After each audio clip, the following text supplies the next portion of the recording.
सुनो, ये लोग कहते हैं पति पत्नी का रिश्ता 7 जन्म का होता है, तो ये कैसे पता चलेगा कौन सा जन्म चल रहा है?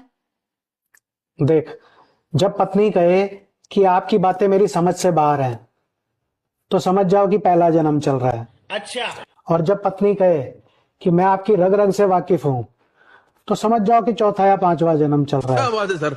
और जब पत्नी कहे कि मेरा मुंह मत खुलवाओ, आपके खानदान की सारी पोल खोल के रख दूंगी, तो समझ जाओ कि 7वां जन्म चल रहा है।